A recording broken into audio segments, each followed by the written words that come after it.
So today we're going to give you a special treat. I'm going to walk you through the box that I repair all the reels with, and you might learn something from this because it is definitely cheaper to work on your own stuff. You ready to run a gun? It's time for blast off.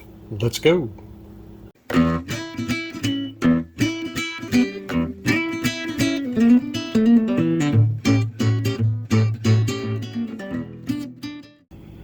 Alright, to start off, I got everything opened.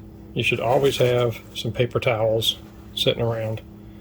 This is a box I got from Lowe's. The Craftsman box is one of these deep boxes. You can have these little trays here, which is kind of cool because you can pull out the trays you need and set them to the side when you're working on reels.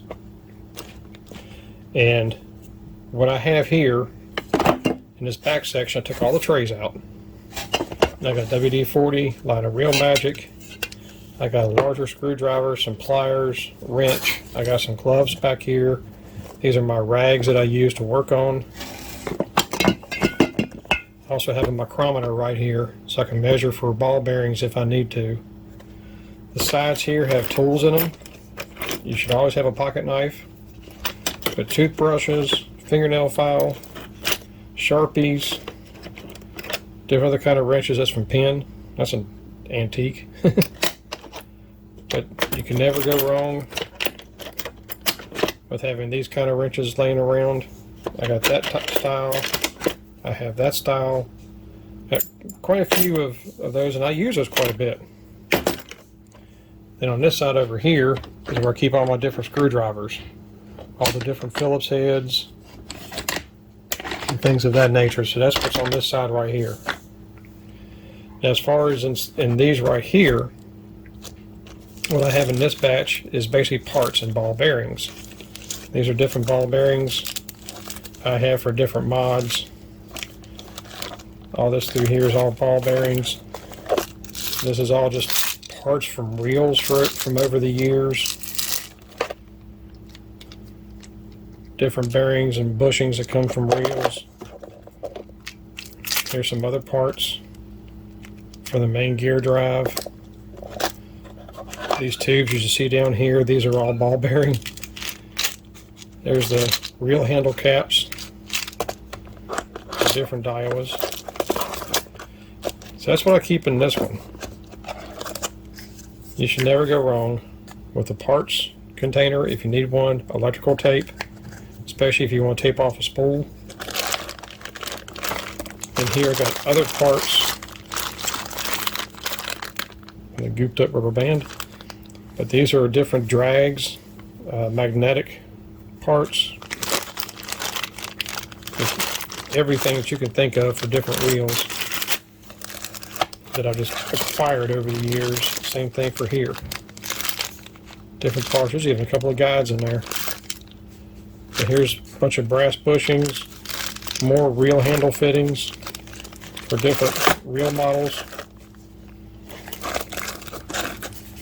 And that's what I keep in that one.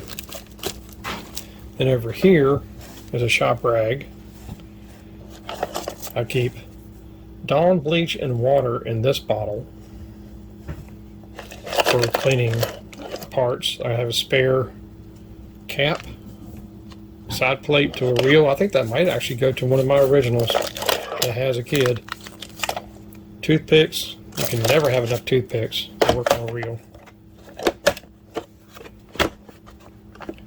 And as far as over here, I got some backup handles. Right there, some heavy duty grease if I ever need some. This is just, if I can get that dude open. I mean, that's some heavy duty grease right there. And even if I use that, it's very little because it will slow a reel down. Crest toothpaste. I know this kind of sounds weird, but I've mentioned this before. If you have a reel that's really stiff, you can pack it with Crest toothpaste, and while you're watching TV, sit there for an hour, 2 hours, and just crank it while it's packed full of grease. It could be a spinning rod or a casting rod. I mean, a spinning reel or a casting reel. And what it will do, it'll break down everything in the gears and this, that, and the other, and makes it a whole lot easier to clean. So I definitely suggest that. And this is just original Crest. Don't get the flavored stuff. Don't get any of that stuff. Just original Crest, because it has a very good abrasive to it that cleans parts on reels. I always need some steel wool handy. There's another one-piece handle that came off a daiwa in there. I always have a different assortment of paper clips. They will definitely come in handy.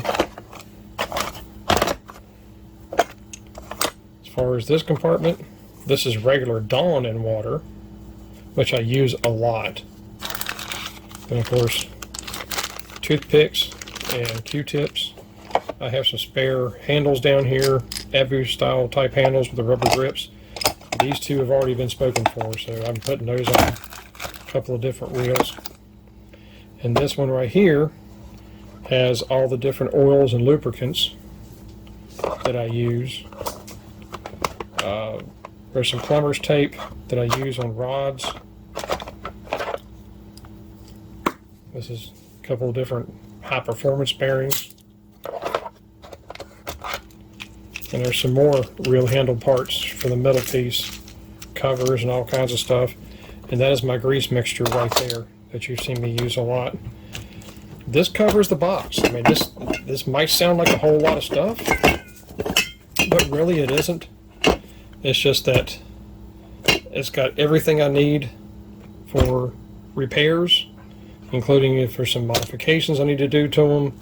I've done a lot of reels over the years. I've just kind of collected a lot of different ball bearings.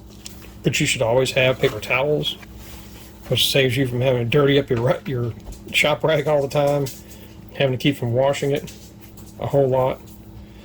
But that's the box, guys. There's nothing underneath here. I mean, this is all, like I said, if I'm working somewhere and I just want my lubricants with me, I can pull this out and have my lubricants with me. But most of the time I just pull them out of here and set them up.